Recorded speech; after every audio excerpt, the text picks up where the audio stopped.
Good evening सभी प्यारे बच्चों को वार्म वेलकम करता हूं आपका वाईटी एडिटोरियल क्लास में। इस क्लास का ऑब्जेक्टिव है बिल्कुल बेसिक लेवल से आपकी इंग्लिश को दुरुस्त करना, इंग्लिश मीडियम वाले बच्चों के बराबर लाना as far as competitive exams are concerned. और अगर आप एक सीरियस एस्पिरेंट हैं तो ज़रूर से चैनल को सब्सक्राइब करें ताकि क्लासेस का आपको रेगुलर नोटिफिकेशन मिल सके। आज की क्लास आपको थोड़ी चैलेंजिंग फील होगी क्योंकि ये लिखी हुई है बायोलॉजी की थीम में, और चैलेंजिंग चीज़ को पढ़ करके ही कुछ नया सीखा जा सकता है। कोशिश करूंगा मैं आपको कि बायो में लिखे हुए आर्टिकल, बायोलॉजी थीम वाले आर्टिकल को कहानी की तरह कैसे प्रोसेस किया जाए। जब भी कोई चीज़ आप कहानी की तरह दिमाग में प्रोसेस कर लेते हैं ना, तो फिर आपको वो समझ में आने लगती है। चलिए बिना देरी के क्लास को शुरू करते हैं, आइए कुछ नया सीखते हैं।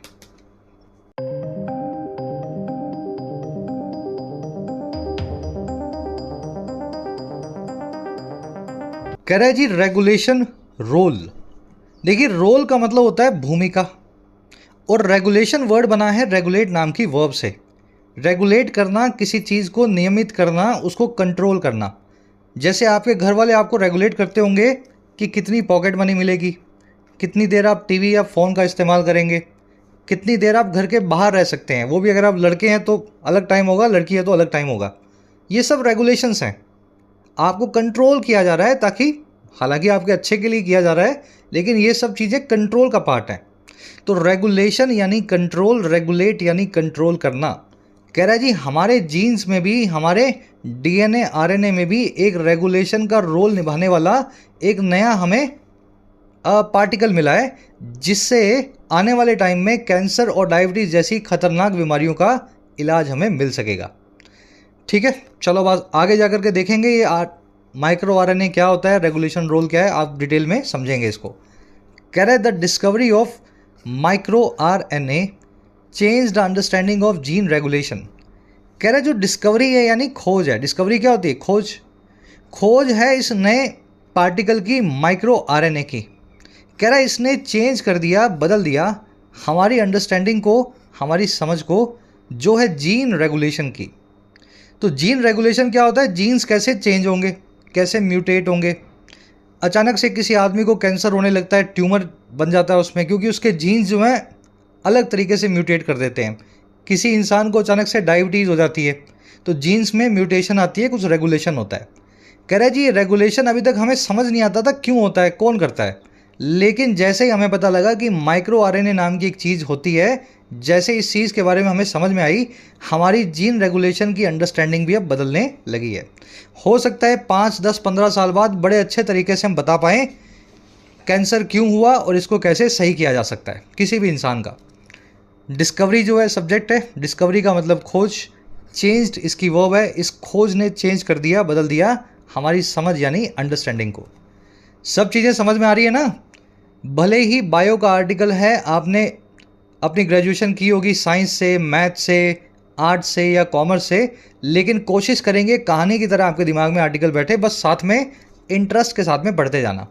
अब इस डिस्कवरी नाम के वर्ड पे आओ। अंग्रेजी में 2 वर्ड्स हैं खोज के लिए। पहला वर्ड है डिस्कवरी, दूसरा वर्ड है इन्वेंशन। और खोज करने के लिए वर्ब फॉर्म में डिस्कवरी से वर्ब बनती है डिस्कवर, और इन्वेंशन से बनती है वर्ब इन्वेंट। लेकिन दोनों में फ़र्क है। डिस्कवरी या डिस्कवर आप उस चीज़ को करेंगे जो ऑलरेडी थी, बस हमें पता नहीं थी। जैसे किसी ने रेडियो वेव्स को खोजा, वो मार्कोनी ने खोजा था ना, रेडियो बनाया था जिसने। तो रेडियो वेव्स तो ऑलरेडी हैं, स्पेक्ट्रम तो ऑलरेडी है। मार्कोनी ने कुछ अलग नहीं किया, मार्कोनी ने उस स्पेक्ट्रम को खोजा जो पहले से एग्जिस्ट करता था। लेकिन अगर किसी आदमी ने टीवी बना दिया, किसी आदमी ने एरोप्लेन बना दिया, अगर किसी आदमी ने भाप का इंजन बना दिया, तो ये चीज़ें नेचर में ऑलरेडी नहीं थी। टीवी थोड़ा ना था नेचर में, भाप का इंजन थोड़ा ना बना हुआ था। तो इसको आपने इन्वेंट किया। तो something new is invented, something already existing is discovered. बड़ा इजी कॉन्सेप्ट है। कुछ क्वेश्चंस आपको दिखाता हूँ। क्लोज टेस्ट में ये कॉन्सेप्ट बहुत काम आएगा आपके। The invention of penicillin was a landmark in the history of medicine. जो पेनिसिलिन का इन्वेंशन है, जो खोज है, एक लैंडमार्क था मेडिसिन की हिस्ट्री में। पेनिसिलिन जो है ये नेचर में पहले से थी। ये एक पौधा है, एक काई है, हमने इसको खोजा है लेकिन ऑलरेडी एग्जिस्टिंग था। तो इसलिए इसको इन्वेंशन ना लिख के आप लिखेंगे डिस्कवरी ऑफ पेनिसिलिन। हमने पेनिसिलिन को बनाया नहीं है लैब में, ये ऑलरेडी नेचर में था। समझ गए ना? चल, the discovery of electric bulb changed our lifestyles. Electric bulb की डिस्कवरी ने हमारी लाइफस्टाइल को, जीवन जीने की शैली को बदल दिया। रात में भी लोग जगने लगे, काम करने लगे। देखो, इलेक्ट्रिक बल्ब नेचर में नहीं था, किसी पेड़ के किसी पौधे में नहीं लगता है, हमने बनाया है, खुद से खोजा है, इसलिए यहाँ पे डिस्कवरी की जगह लिखूंगा इन्वेंशन। मेरे ख्याल से अब क्लियर हो गया होगा। America was invented by Columbus in 1492। America को खोजा गया था कोलंबस के द्वारा 1492 में। तो कोलंबस ने खोजा था, लेकिन अमेरिका ऑलरेडी था, है ना? अमेरिका को दुनिया की नज़र में लेकर के आया कोलंबस। तो क्या करेंगे जी, अमेरिका को इन्वेंट ना करवा के हम डिस्कवर करवाएंगे। Was discovered by Columbus, Christopher Columbus in 1492। चलिए, कॉन्सेप्ट अगर सीख लिया है तो एक क्लास वर्क दे रहा हूँ आपको। इन्वेंशन और डिस्कवरी वर्ड्स को यूज़ करना है इन दोनों ब्लैंक्स में। द इन्वेंशन या discovery of electricity paved the way for the discovery और invention of countless modern technologies transforming the way we live. बिजली की खोज ने रास्ता साफ कर दिया बहुत सारी मॉडर्न टेक्नोलॉजीज़ के ईजाद होने का, खोज होने का, हमारे जीवन जीने की शैली को, वे को ट्रांसफॉर्म करते हुए। याद रखना, बिजली हमने खोजी ज़रूर थी, लेकिन बिजली ऑलरेडी, इलेक्ट्रोमैग्नेटिक वेव्स जो है ऑलरेडी एग्जिस्ट करती हैं। कोशिश करेंगे, इसको कमेंट्स में डालो, यहाँ पे क्या लगाओगे इलेक्ट्रिसिटी के लिए और यहाँ क्या लगाओगे टेक्नोलॉजीज़ के लिए।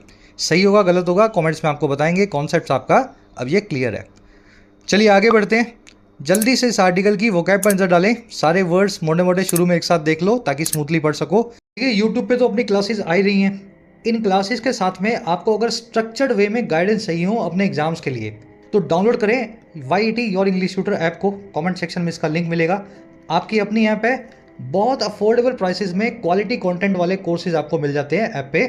जैसे राइटिंग का कोर्स, इस कोर्स में 60 से 70 घंटों में आपको इंग्लिश राइटिंग सिखाई जाती है। फिर आपको एसे लिखना हो, रिपोर्ट लिखना हो, आंसर लिखना हो, प्रेसी लिखना हो, ये सब इसमें बेसिक से कवर होता है। 50,000 से भी ज़्यादा बच्चे इस कोर्स में एनरोल्ड हैं, फ़ायदा ले चुके हैं। इसी तरीके से आपको मिशन सिविल सर्विसेज कोर्स मिलेगा जो कि राइटिंग कोर्स का ही बड़ा फॉर्म है।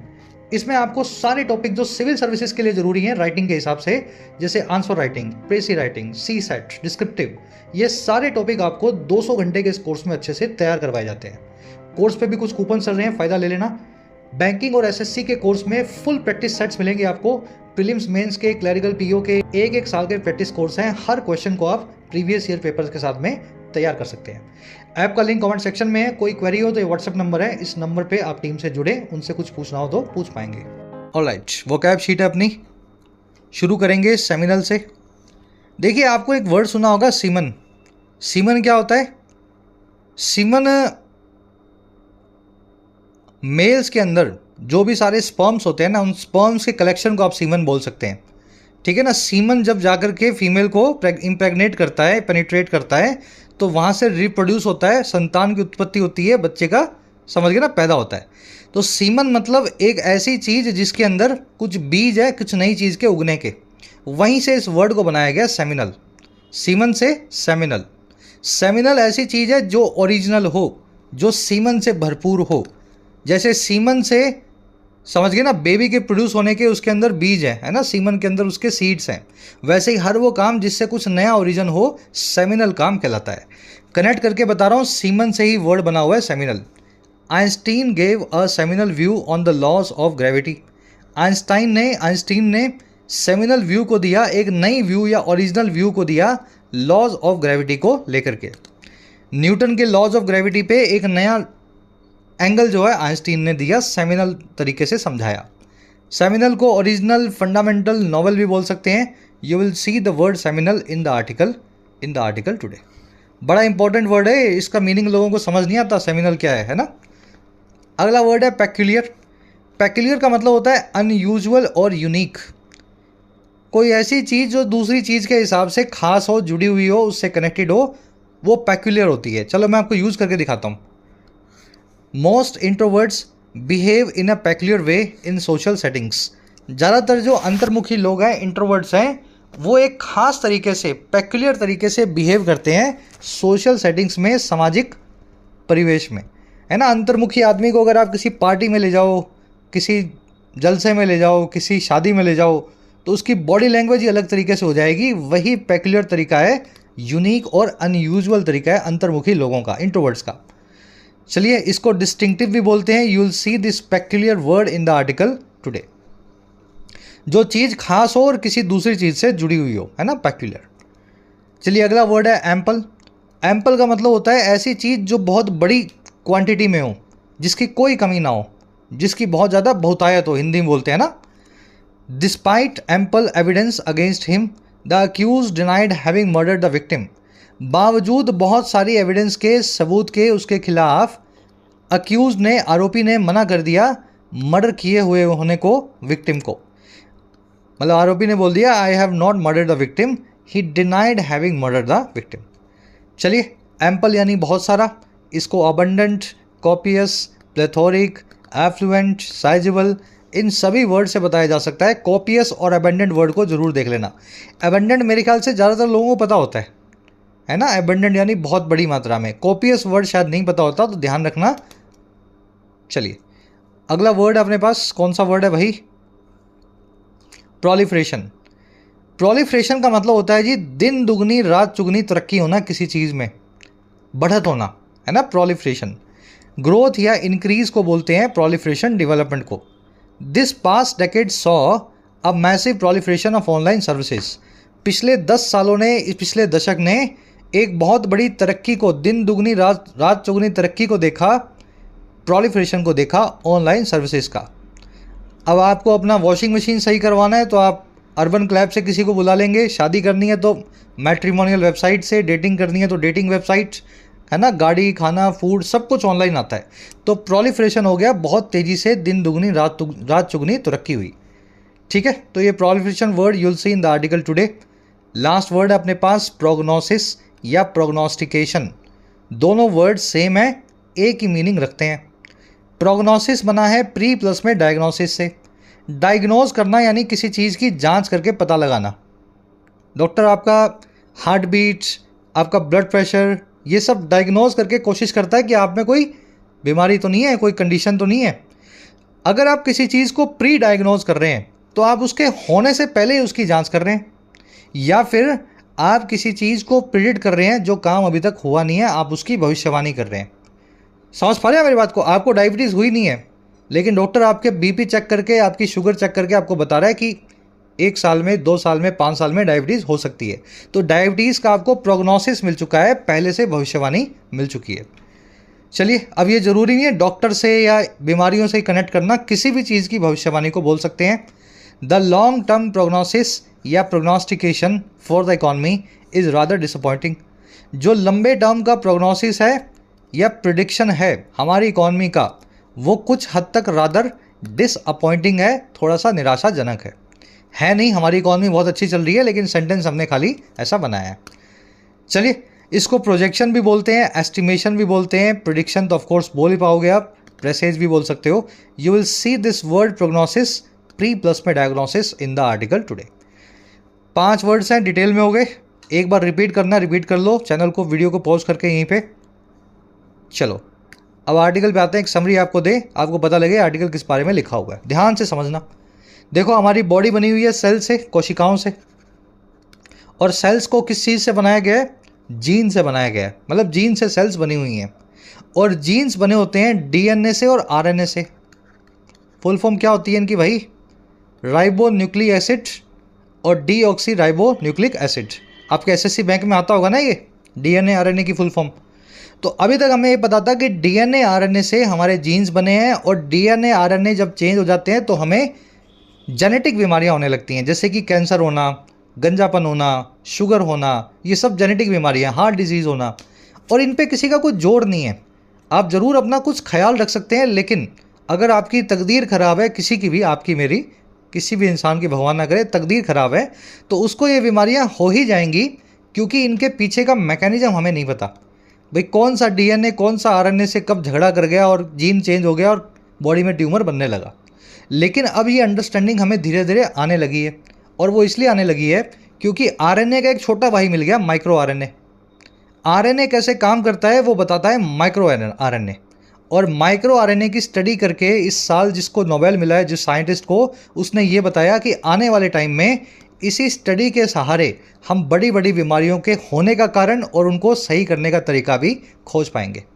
तो आज की टोन है वेलकमिंग, वेलकम कर रहा है इस डिस्कवरी को, इस खोज को माइक्रो आरएनए की, और साथ में है ऑप्टिमिस्टिक, अपना आशावाद, अपने अंदर की उम्मीद को दिखा रहा है इस खोज को लेकर के। चलिए कहानी की तरह समझ में आ गया होगा, अब आ जाओ आर्टिकल देखें। कह रहे this year's Nobel prize in physiology और medicine awarded to Victor Ambros and Gary Ruvkun is for their discovery of micro RNA. वही बात है, कह रहे जी इस साल का जो नोबेल प्राइज़ है फिजियोलॉजी और मेडिसिन में, भाई अलग अलग फील्ड्स हैं नोबेल के, इकोनॉमिक्स में, पीस में, साइंस में, फिजिक्स में, केमिस्ट्री में, है ना, वैसे एक मेडिसिन का फील्ड है फिजियोलॉजी का। कह रहे जी इस फील्ड में जो नोबेल प्राइज़ है वो अवॉर्डेड जो हुआ है इन दोनों बंदों को, दोनों साइंटिस्ट को। अवॉर्डेड यहाँ पे वर्ब नहीं है, नोबेल प्राइज़ के लिए वर्ब की थर्ड फॉर्म लगी हुई है।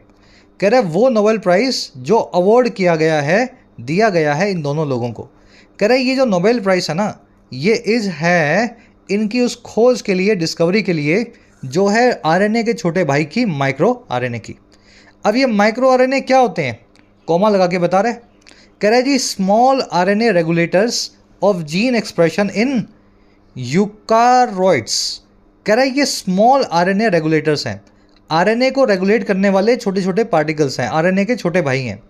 कह रहा है और ये जीन एक्सप्रेशन का काम करते हैं, जीन के बदलाव का काम करते हैं, कौन सा जीन कैसे एक्सप्रेस होगा, है ना, किसी में वो जीन जो है अच्छे शरीर, अच्छा बॉडी देगा आपको किसी को, और किसी में वो जीन जो आपकी हाइट को कम कर देगा, एक्सप्रेस किस तरीके से हो रहा है। तो कह रहे हैं ये स्मॉल आरएनए रेगुलेटर्स हैं जो जीन के एक्सप्रेशन के अंदर अपना कंट्रीब्यूट करते हैं, और कहाँ करते हैं, यूकारोइड्स में। अब ये क्या होते हैं देख लेना नेट पे, मुझे भी आइडिया नहीं है इसका। कह रहे जी और ये नोबेल मिला है and its role in gene regulation after transcription. ये नोबेल मिला है डिस्कवरी के लिए, एक तो इस आरएनए की और इस आरएनए के रोल की, भूमिका की, जो है जीन्स के रेगुलेशन में। जीन एक्सप्रेशन, जीन रेगुलेशन एक ही बात है ऑलमोस्ट, ट्रांसक्रिप्शन नाम की प्रोसेस के बाद। अब ये ट्रांसक्रिप्शन क्या होता है, इसके बारे में डिटेल में इन्होंने डैश से डैश के बीच में बताया। इसको छोड़ दो, जब भी सेंटेंस में डैश दो आ जाए बीच का जो है गायब कर दो, उसको बाद में पढ़ना है। कह रहे जी and before cellular machinery is activated for protein production. कह रहे जी ये रेगुलेशन होता है एक तो ट्रांसक्रिप्शन के बाद, और ये होता है पहले कि जब सेलुलर मशीनरी जो है हमारी सेल्स को बनाने के अंदर का जो सिस्टम है वो एक्टिवेट होता है प्रोटीन की प्रोडक्शन से। तो इन दोनों के बीच के अंदर जीन रेगुलेशन होता है, समझ गए ना। पहले ट्रांसक्रिप्शन होगा और फिर ट्रांसक्रिप्शन के आधार पे हमारी सेल जो है अपने आप को रेप्लिकेट करेगी। अगर ट्रांसक्रिप्शन सही हुआ होगा तो सेल सही रेप्लिकेट करेंगी, हेल्दी आदमी होगा। ट्रांसक्रिप्शन गलत हुआ होगा तो सेल जो है कैंसरस सेल बना देगी। तो इन दोनों के बीच में एक छोटा सा रेगुलेशन होता है जिसके अंदर स्मॉल आरएनए रेगुलेटर्स काम करते हैं, और इसको हमने खोज लिया। अब इसको हम अच्छे से ट्रैक करेंगे और देखेंगे कि ये कहाँ गड़बड़ करता है जिससे शरीर में बीमारियाँ होती हैं। नोबेल प्राइज़ वो सब्जेक्ट है, इज़ इसकी वर्ब है, सेलुलर मशीनरी मतलब सेल्स बनाने का जो सिस्टम है अंदर, सेल्स आपस में डिवाइड होंगी, फिर डबल होंगी, 4 गुना होंगी, 8 गुना होंगी, इसी तरीके से सेल्स जो हैं शरीर में एक दूसरे को रिप्लेस करती हैं। मशीनरी की वर्ब है इज़ एक्टिवेटेड। अब ये ट्रांसक्रिप्शन क्या होता है ये देख लो। ट्रांसक्रिप्शन कुछ नहीं है, वो एक कोडिंग है। The process of making an RNA copy, messenger RNA और mRNA of a gene's DNA sequence. Transcription एक कॉपी बनाने का काम है मैसेंजर आरएनए की, जो होता है जीन के डीएनए सीक्वेंस का। आपने एक चीज़ बना ली, अब उसका एक आपने एक्सरे लिया और फिर आपको दूसरी चीज़ बनानी है, तो पहले एक्सरे लोगे ना उसका, पहले साइज लोगे उसका, तो वो साइज लेने का काम जो है, एक्सरे लेने का काम कहलाता है अंग्रेजी में, बायोलॉजी में ट्रांसक्रिप्शन। चलिए ज़्यादा मुश्किल तो नहीं लग रहा भाई, आगे बढ़ते हैं। कह रहा जी before the discovery of micro RNAs and their role in gene regulation, it was believed that gene regulation was limited to specialized proteins called transcription factors. कह रहे जी इस डिस्कवरी से पहले, इस खोज से पहले, आरएनए के छोटे भाई की, माइक्रो आरएनए की, कह रहा और इन माइक्रो आरएनएस के रोल की जीन रेगुलेशन में, कह रहा इससे पहले ऐसा माना जाता था, इट वॉज बिलीव्ड कि जो जीन रेगुलेशन है, जीन्स में जो म्यूटेशन है, कह रहा है वो लिमिटेड थी, वो सीमित थी कुछ खास प्रोटीन्स तक जिनको कहा जाता है ट्रांसक्रिप्शन फैक्टर्स। और ये कौन है प्रोटीन्स भाई, ट्रांसक्रिप्शन फैक्टर्स कौन है ये? कह रहा है जी which bind to specific region in DNA and determine which RNAs are जो है प्रोड्यूस्ड। ये वो ट्रांसक्रिप्शन फैक्टर्स हैं जो बाइंड करते हैं, जो अटैच होते हैं कुछ खास रीजन से डीएनए में, कुछ खास एरिया से डीएनए में, और डिटरमिन करते हैं, इस चीज़ को निर्धारित करते हैं कि कौन से आरएनए प्रोड्यूस किए जाने हैं। तो अभी तक जब तक हमें ये छोटे आरएनए नहीं मिले थे ना, माइक्रो आरएनए, तब तक हमें यही लगता था कि कुछ प्रोटीन बन रहे हैं, ट्रांसक्रिप्शन प्रोटीन, वही डिसाइड करेंगे कि जीन कैसे म्यूटेट होगा, अगली जो सेल बनेगी वो हेल्दी बनेगी या कैंसरस बनेगी, है ना। हमें लगता था ये ट्रांसक्रिप्शन फैक्टर जो है यही जो है गड़बड़ करता है बीच में, क्योंकि ये क्या है, बाइंड करता है कुछ एरियाज से, जुड़ जाता है डीएनए में और उन एरियाज़ को कमांड देता है कि ये वाले आरएनए जो आप आगे प्रोड्यूस करो, ये वाले छोड़ दो। इससे आपकी सेल की ग्रोथ खराब हो जाती है, बीमारियां पैदा हो जाती हैं। पर अब हमें पता लगा ये ट्रांसक्रिप्शन प्रोटीन जो है, फैक्टर जो है, हमारा सिर्फ ध्यान भंग कर रहा है, एक्चुअल काम तो माइक्रो आरएनए करता है बैकग्राउंड में। समझ गए? चलिए, इट की वर्ब है was believed, gene regulation verb की वर्ब जो वर्ब है वॉज, विच आया है ट्रांसक्रिप्शन फैक्टर्स के लिए, क्योंकि फैक्टर्स प्लूरल है इसलिए विच की वर्ब भी प्लूरल है। विच बाइंड टू, बाइंड करना, किसी से जुड़ जाना, और विच की दूसरी वर्ब है डिटरमिन। जब भी एंटीसीडेंट देखें रिलेटिव प्रोनाउन का, वो सिंगुलर हो तो वर्ब सिंगुलर आएगी प्रोनाउन की, प्लूरल हो तो वर्ब प्लूरल आएगी। इस केस में देखो फैक्टर्स प्लूरल है इसलिए विच की वर्ब्स जो हैं दोनों की दोनों प्लूरल है। आरएनएस की वर्ब है आर प्रोड्यूस्ड।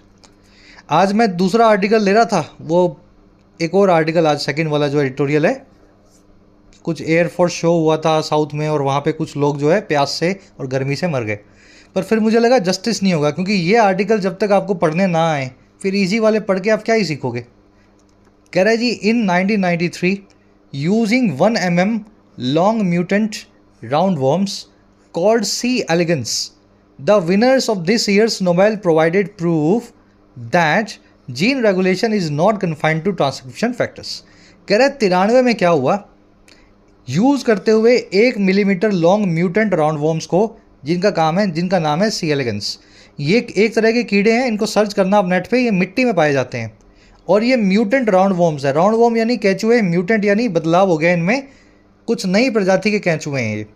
कह रहा है जी 93 के अंदर, आज से 20 साल पहले, 25-30 साल पहले, इस म्यूटेंट का इस्तेमाल करते हुए, इस तरह के केंचुओं को स्टडी करते हुए, जो विनर्स थे उस साल के नोबेल प्राइज़ के, उन्होंने ये प्रूफ हमें दिया था, ये सबूत हमें दिया था कि जो जीन रेगुलेशन है वो कन्फाइंड टू नहीं है, वो लिमिटेड टू नहीं है ट्रांसक्रिप्शन फैक्टर्स तक। तो ऑलरेडी 30 साल पहले हमें पता लग चुका है कि ट्रांसक्रिप्शन फैक्टर्स जो हैं वो अकेले जीन को म्यूटेट नहीं करवाते हैं, और भी बहुत चीज़ें हैं, और भी फैक्टर्स हैं। समझ गए ना? तो ये चीज़ हमें आज नहीं पता लगी 2024 में, ये हमें ऑलरेडी पहले से 93 में पता थी, और जिसने बताया था उसको हमने नोबेल भी दिया था उस साल। विनर्स की वर्ब है provided, winners of this years यानी 93 के ईयर की वर्ब्स है प्रोवाइडेड, दे प्रोवाइडेड प्रूफ। जीन रेगुलेशन की वर्ब है इज़ नॉट कन्फाइंड, कन्फाइंड होना, किसी चीज़ तक सीमित होना, लिमिटेड होना। कह रहा है जी instead regulation by micro RNAs occurs at a later stage in the process of gene expression post transcription. इन्होंने ये भी बताया था 93 में, इंस्टेड बजाय इसके, कि रेगुलेशन जो है, कंट्रोल या नियमन जो है माइक्रो आरएनएस का, वो अकर होता है एक लेटर स्टेज में आगे जा कर के, जो है प्रोसेस का जीन एक्सप्रेशन की, जीन में म्यूटेशन की, और ये होता है ट्रांसक्रिप्शन के बाद। तो ये बात हमें ऑलरेडी पता है, नई बात नहीं है। फिर हुआ क्या, नया क्या पता लगा? कह रहा है जी despite these seminal findings it was initially thought that this unusual mechanism of gene regulation was peculiar to C. elegans and not relevant to more complex organisms including humans। कह रहे लेकिन बावजूद इन ओरिजिनल फाइंडिंग्स के, इन एकदम नई तरह की खोज के जो 93 में हमने की है, कह रहे बावजूद इसके, डिस्पाइट, शुरुआती दौर में यही सोचा गया पिछले 30 सालों में कि ये जो अनयूजुअल मैकेनिज्म है, ये जो अचानक से नया सा जो सिस्टम हमें मिला है माइक्रो आरएनए का, ये जीन रेगुलेशन का नया सिस्टम या मैकेनिज्म, ये पेक्यूलियर है, ख़ास तरीके से जुड़ा हुआ है इन्हीं कैंचुओं से, सी एलिगेंस से। और ये बिल्कुल भी रेलेवेंट नहीं है, संबंधित नहीं है पेचीदा जो है जीवों से, कॉम्प्लेक्स ऑर्गेनिज्म से, जिसमें इंसान भी शामिल है। तो 93 में हमें पता था जीन के छोटे भाई होते हैं, आरएनए के छोटे भाई माइक्रो आरएनए, और वो जो है म्यूटेशन करवाते हैं। लेकिन हमें ये लगता था कि ये म्यूटेशन सिर्फ इन कैंचुओं में ही करवाते हैं। ये आरएनए ह्यूमंस में, बंदर में, दूसरे जो कॉम्प्लेक्स ऑर्गेनिजम्स हैं, जो इनविट्रेट्स हैं या है ना वर्बिट्रेट्स हैं, ये जो हमारे जैसे स्तनपायी हैं, मैमल्स हैं, इनमें ये आरएनए नहीं होता। ये सिस्टम हमारे लिए हमसे जुड़ा हुआ नहीं है। तो ऐसा हमें लगा था। कह रहा है इट की वर्ब है was thought, it was initially thought. Seminal आपको बता दिया, एकदम जो ओरिजिनल हो, ग्राउंड ब्रेकिंग हो, है ना, फंडामेंटल हो। जैसे सीमन जो होता है, सीमन कुछ नया पैदा करता है ना, तो सेमिनल फाइंडिंग्स थी, इनसे भी कुछ नया पैदा हुआ हमारी बायोलॉजी की अंडरस्टैंडिंग में। मैकेनिज्म यानी सिस्टम, मैकेनिज्म की वर्ब है वॉज। पेक्यूलियर होना, किसी चीज़ से कनेक्टेड होना, यूनिक होना, डिस्टिंक्ट होना, है ना, पेक्यूलियर होना। रेलेवेंट यानी संबंधित, रिलेटेड, ऑर्गेनिज्म यानी जीव। कह रहे जी इस बार क्या हुआ ये, however the discovery of another micro RNA encoded in a gene present in all organisms indicated that microRNA's role in gene regulation extends beyond roundworms। कह रहा है लेकिन अब जो 2023 में 24 में जो डिस्कवरी हुई है, खोज हुई है एक और माइक्रो आरएनए की, जो एनकोडेड था, जो कोड करके रखा हुआ था, जो बंधा हुआ था, इनग्रेंड था हमारे जीन में, और एक ऐसे जीन में जो सभी जीवों में पाया जाता है, आदमी में भी, बंदर में भी, सांप में भी, कछुए में भी। कह रहा है इसकी जो डिस्कवरी हुई है 2023-24 में, इसने ये इंडिकेट कर दिया कि 30 साल से हम गलत सोच रहे थे। जो माइक्रो आरएनए है, जो आरएनए का छोटा भाई है, इसका रोल जीन रेगुलेशन में एक्सटेंड करता है, बढ़ जाता है, और ये बढ़ता है बियॉन्ड राउंडवॉर्म्स के पार। तो सिर्फ इन कैंचुओं में इसका काम नहीं है, इंसानों में और हर तरह के ऑर्गेनिज्म में माइक्रो आरएनए होते हैं। ठीक है, अब मेरे ख्याल आपको कहानी समझ में आई होगी। 30 साल पहले इनके बारे में हमने खोजा था, लेकिन लगता था ये कैंचुओं में होते हैं और ये कैंचुओं में म्यूटेशन करवाते होंगे, कैंसर वैंसर करते होंगे। लेकिन अब पता लगा ये म्यूटेशन इंसानों में भी करवाते हैं, हमारे अंदर भी छुपे हुए हैं। डिस्कवरी की वर्ब है इंडिकेटेड, रोल की वर्ब है एक्सटेंड्स। कह रहे जी by 2001 micro RNAs were found to be abundant in invertebrates and vertebrates with some highly conserved across species, suggesting that microRNA mediated post-transcriptional regulation is a general regulatory function। कह रहा है अब ये जो 2024 में पता लगा हमें, 23 में हमने नोबेल भी दिया, ये बात की हमें हल्का फुल्का अंदेशा था। 2001 में हमें इसका अंदेशा ऑलरेडी मिल चुका था, बस इसकी हमें ठीक से सबूत नहीं मिले, सबूत अब जाके मिले हैं। कह रहे जी 2001 तक माइक्रो आरएनए जो हैं, यही आरएनए के छोटे भाई, कह रहा है ये फाउंड हो गए थे, हमें मिल गए थे बहुत बड़ी मात्रा में, अबंडेंट मात्रा में, बहुत सारे इनवर्टिब्रेट्स में और वर्टिब्रेट्स में। देखिए वर्टिब्रेट्स कौन से जानवर हैं जिनके अंदर मेरुदंड है, स्केलेटल मसल है, जो खड़े हो सकते हैं या कम से कम सीधे हो सकते हैं, जिनकी गर्दन मुड़ सकती है। समझ पा रहे हो आप, जिनके गर्दन अलग से है, जिनकी, जैसे सांप की तो गर्दन ही नहीं होती है, कैचुए की तो गर्दन ही नहीं होती है, तो बिना गर्दन के जानवर है इनवर्टिब्रेट्स। मतलब उनकी गर्दन जो है और शरीर मिला हुआ है, हमारी गर्दन अलग से है, फेस अलग से है, चेहरा अलग से है, खोपड़ी अलग से है, हम हैं वर्टिब्रेट्स। कह रहे ये माइक्रो आरएनए हमें हर तरह के जानवर में मिल चुके थे बहुत बड़ी मात्रा में 2001 में, और जिनमें कई सारे हाईली कंजर्व्ड थे, बहुत स्पीसीज़ के अंदर। कंजर्व्ड यानी एकदम सुरक्षित तरीके से बने हुए, हजारों लाखों सालों से एक ही आरएनए अलग अलग स्पीसीज़ में मिल रहा है, सब स्पीसीज़ में बिना म्यूटेशंस के, वो आज भी कंजर्व्ड है। और ये सजेस्ट करते हुए थी ये पूरी बात कि माइक्रो आरएनए के मीडिएशन से या बीच बचाव से जो ट्रांसक्रिप्शन के रेगुलेशन के बाद जो मीडिएशन होता है, वो एक जनरल रेगुलेटरी फंक्शन है, वो एक जनरल सी बात है, सभी में होता है ना। ये ट्रांसक्रिप्शन तो मैंने आपको बताया था, वो एक्सरे बनाना कि अगली सेल कैसे बनेगी, सांचा बनाना उसका, है ना। तो ट्रांसक्रिप्शन के बाद में माइक्रो आरएनए का जो बीच बचाव है, मीडिएशन है, ये एक जनरल बात है, हर जीव में ये होता है।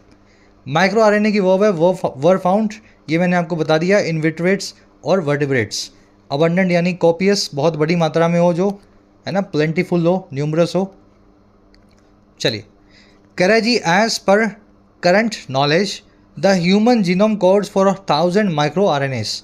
कह रहा है जी आज की नॉलेज को अगर देखें तो इंसान का जो जीनोम है, जो जीन सेट है, वो कोड करता है, उसमें एनकोडेड है 1000 माइक्रो आरएनएस, 1000 जितने तो हमें मिल चुके हैं। चलिए अब नेक्स्ट पैराग्राफ पे कह रहा है cancer, diabetes and autoimmune diseases are associated with dysregulated micro RNA expression. कह रहा है ये 3 तरह की बीमारियाँ, कैंसर भी, डायबिटीज़ भी और auto immune disease. Auto immune disease ऐसी बीमारियां हैं जिसमें आपका इम्यून सिस्टम अपने खुद के खिलाफ ही काम करने लगता है। आपका इम्यून सिस्टम आपकी बॉडी को ही अंदर से, है ना, डिस्ट्रॉय करने लगता है। उसको लगता है कि आपकी बॉडी जो है वो एक फॉरेन पार्टिकल है, बाहर से आया हुआ कोई इन्फेक्शन है। कह रहा है ऐसी बीमारियां जो हैं, खतरनाक बीमारियां, ये जुड़ी हुई हैं इस आरएनए के छोटे भाई के एक्सप्रेशन से, इसके म्यूटेशन से, जो डिसरेगुलेटेड है, जो सही रेगुलेशन से बाहर है, अलट सलट कोई म्यूटेशन हो रही है उसकी वजह से। कह रहे in the case of cancer, dysregulation में इंक्लूड एम्प्लीफिकेशन और deletion of micro RNA genes. Cancer के केस में जो ये डीरेगुलेशन है या गड़बड़ी है, रेगुलेशन मतलब सब चीज़ें सही चल रही हैं, डिसरेगुलेशन या डीरेगुलेशन यानी चीज़ों में गड़बड़ी हो रही है। कह रहे कैंसर के केस में जो ये जीन्स के अंदर गड़बड़ी है, इसमें ये सब चीज़ें शामिल है। या तो हो जाएगा बहुत ज़्यादा एम्प्लीफिकेशन यानी बहुत बड़े स्केल पे किसी चीज़ का बढ़ जाना, या फिर हो जाएगा पूरे तरीके से डिलीशन, किसी चीज़ का पूरे तरीके से ख़त्म हो जाना माइक्रो आरएनए जीन्स का। और क्या होगा, abnormal transcriptional control of micro RNS. Micro RNS के ऊपर ट्रांसक्रिप्शन के दौरान, एक्सरे का जो प्रोसेस है उसके दौरान एबनॉर्मल कंट्रोल होगा, या फिर डिफेक्ट्स होंगे in the micro RNA biogenesis machinery. बहुत सारे गड़बड़ियाँ मिलेंगी माइक्रो आरएनए की बायोजेनेसिस की मशीनरी में। इसके अंदर मत जाओ। बायोजेनेसिस क्या है? बायो मतलब लाइफ, जेनेसिस यानी जन्म किसी का, किसी चीज़ का सिंथेसिस, है ना। जेनेसिस मतलब जनरेशन समझ लो आप। तो लाइफ जब जनरेट होती है, माइक्रो आरएनए से नया माइक्रो आरएनए बनता है, उस मशीनरी के अंदर कई डिफेक्ट आ जाते हैं। तो यही सारे डिफेक्ट्स ही तो कैंसर का फॉर्म लेकर के ट्यूमर की तरह हमें दिखाई देते हैं। समझ के डिसरेगुलेशन की होगा it may include all these conditions. Amplification यानी किसी चीज़ को एम्पलीफाई करना और बड़ा बना देना। 3 की जगह 4 बन रहे हैं, 4 की जगह 5 सेल बन रही हैं, तो आपकी सेल ग्रोथ जो है एम्पलीफाई हो गई है, एम्पलीफिकेशन आ गया है। Studies have shown that dysregulated micro RNS affect the biological capabilities. Studies ने हमें ये ऑलरेडी दिखा दिया है कि जो ये गड़बड़ी है माइक्रो आरएनए की, ये अफेक्ट करती है, प्रभावित करती है बायोलॉजिकल एबिलिटीज़ को, हमारी शारीरिक क्षमताओं को। अब ये कौन सी बायोलॉजिकल कैपेबिलिटीज़ है? That cancer cells acquire during tumour development. ये वही कैपेबिलिटीज़ है जो कैंसर सेल्स एक्वायर कर लेती हैं, पा लेती हैं ट्यूमर डेवलपमेंट के दौरान। अब इनमें वो सब चीज़ें शामिल हैं जो आपको बताई गई हैं और कैंसर के ट्यूमर से जुड़ी हुई हैं। पहली चीज़ है including sustaining proliferative signalling. Sustain करना, बनाए रखना प्रोलिफरेशन की, ग्रोथ की सिग्नल को। कभी भी ट्यूमर ऐसे नहीं बनता। ट्यूमर कैसे बन जाएगा? बॉडी में एक्स्ट्रा ग्रोथ होगी सेल्स की, तभी ट्यूमर बनेगा। और वो ग्रोथ सस्टेन्ड होनी चाहिए। ऐसा नहीं है आधे घंटे के लिए हुई फिर तो वो ट्यूमर बनेगा फिर ख़त्म हो जाएगा। लंबा वो सस्टेन्ड बना रहे, ऐसा सिग्नल जो है बॉडी से निकलता रहे कि इस ट्यूमर को बड़ा करना है, तभी वो ट्यूमर बड़ा होगा। तो कह रहे हैं ये सस्टेन्ड जो प्रोलिफरेटिव सिग्नलिंग है, ये ट्यूमर डेवलपमेंट के अंदर होने वाली एक बायोलॉजिकल कैपेबिलिटी है जो माइक्रो आरएनए के हिसाब से होती है। फिर क्या? Resisting cell death. Cell death को रजिस्ट करना। कैंसर की सेल जो है वो, उनको कभी डेथ नहीं हो रही है। ये तो बाकी सभी सेल्स जो हैं बार बार रिप्लेस होती हैं, कैंसर सेल्स जो है अपने आप को बनाए रखती हैं क्योंकि उनको ट्यूमर करके बड़ा करना है अपने आप को। And activating processes that allow cancer cells to spread in the body. ऐसी प्रोसेसेस को एक्टिवेट करना जो अलाउ करती हैं कैंसर सेल्स को कि वो बॉडी में फैल सके, एक बॉडी पार्ट से दूसरे बॉडी पार्ट में कैंसर जा सके। तो ये सब सुपर ह्यूमन कैपेबिलिटीज़ हैं, हमारी बॉडी में नहीं है ये सब कैपेबिलिटीज़।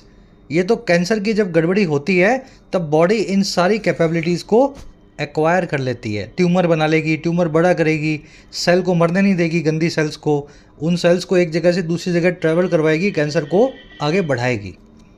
स्टडीज़ की वो है हैव शोन डिसरेगुलेटेड mRNAs की वो है अफेक्ट कैंसर सेल्स की वो है acquire.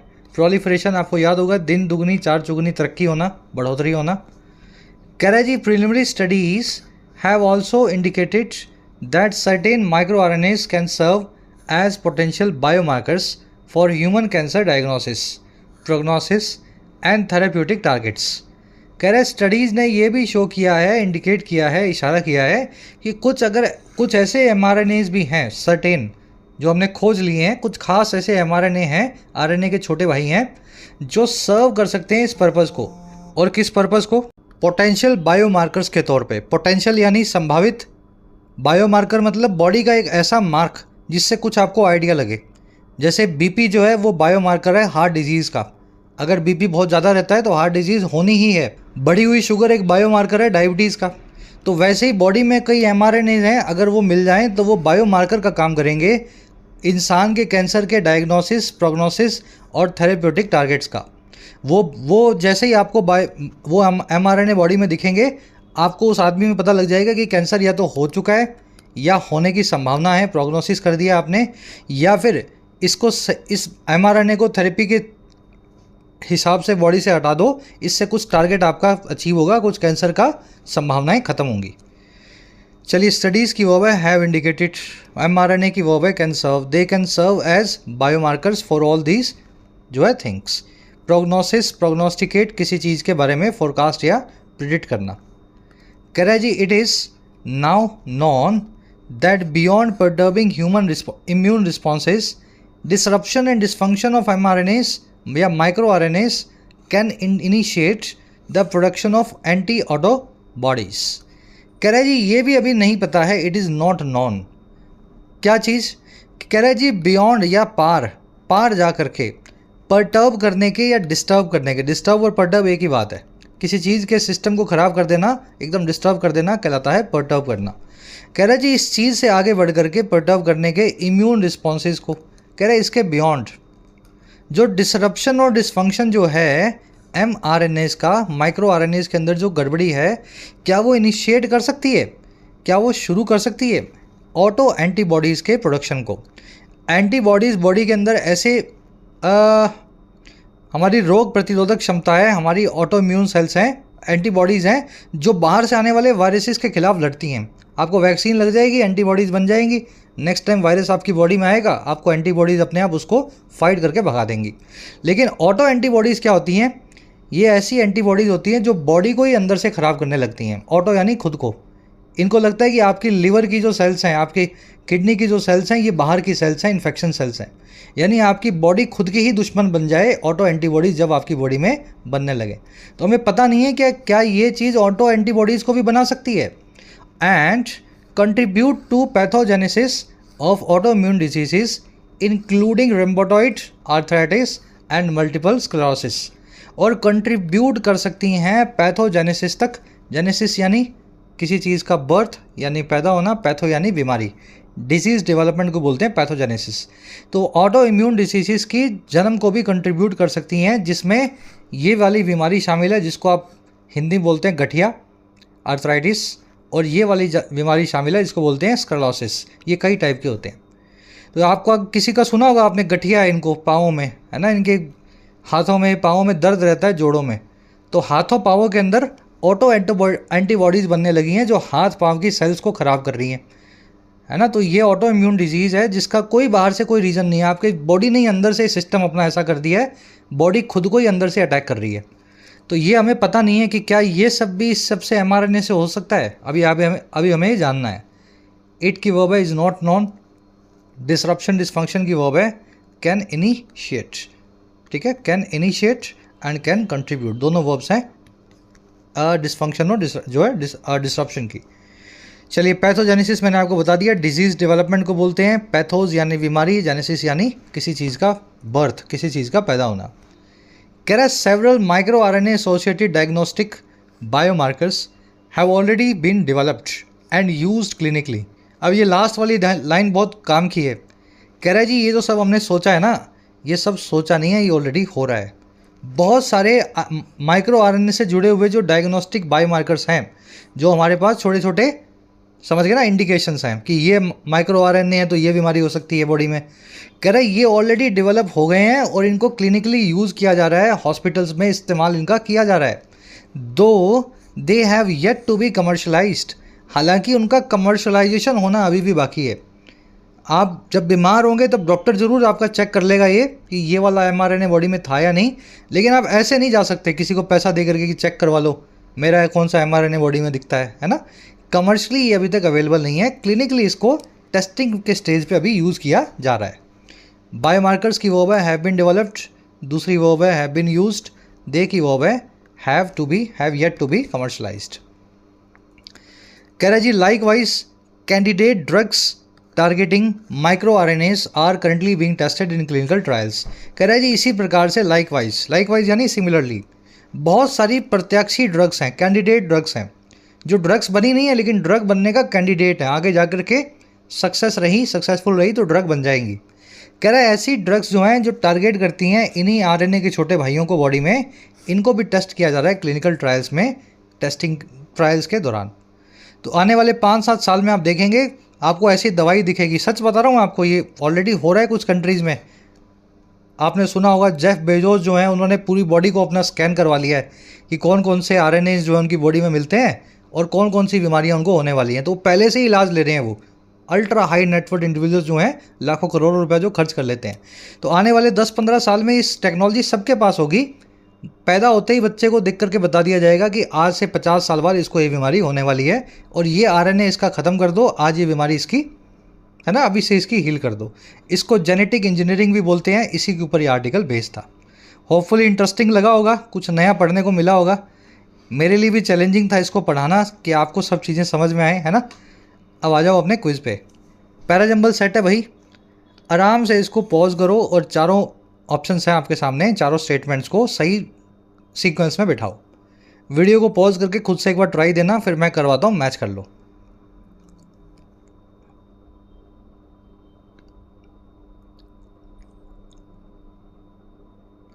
Micro RNAs plays a crucial role in gene regulation post transaction जो है ट्रांसक्रिप्शन। ये सेंटेंस जो है इंट्रोड्यूस कर रहा है माइक्रो आरएनए क्या काम करता है। कह रहा है dysregulated micro RNA expression is associated with cancer and autoimmune diseases. जब इसमें गड़बड़ होती है तो इससे कौन सी बीमारियां होती हैं माइक्रो आरएनए से, ये बताता है।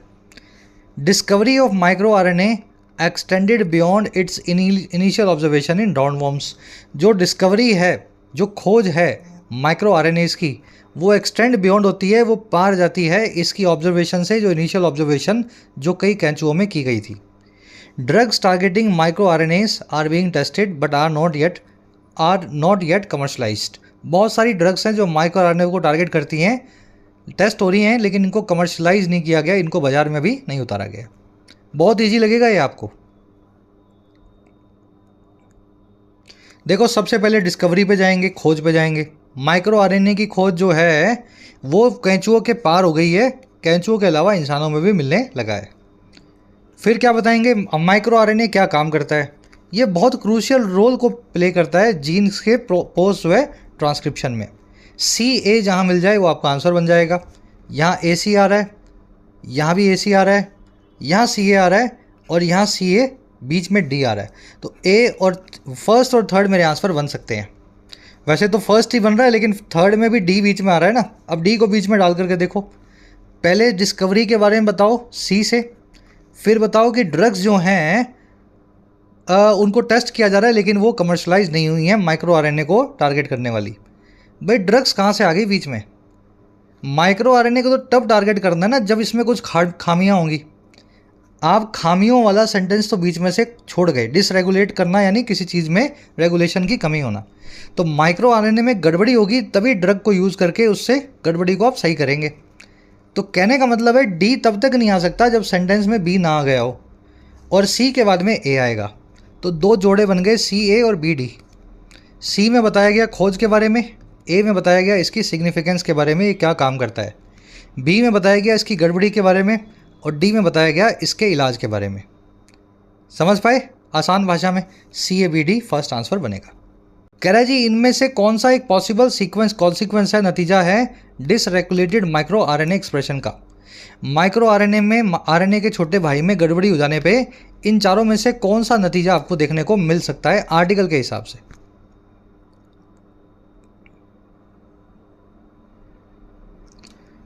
देखो जी तीनों ही गलत हैं, A की सही है, A, B और D तीनों गलत हैं।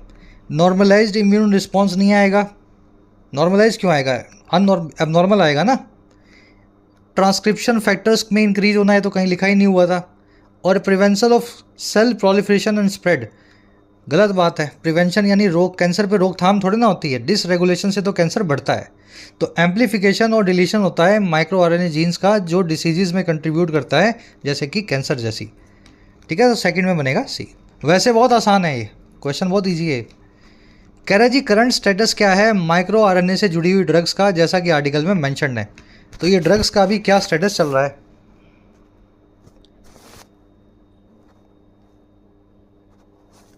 ये वाला तो बहुत इजी था ना। देखो जी, ये क्लिनिकल ट्रायल्स में है लेकिन कमर्शियली अभी तक अवेलेबल नहीं है। थर्ड में हो जाएगा सी। सेमिनल का मीनिंग पूछा है, फंडामेंटल, एम्पल या एक्सपेंशन, चौथे में।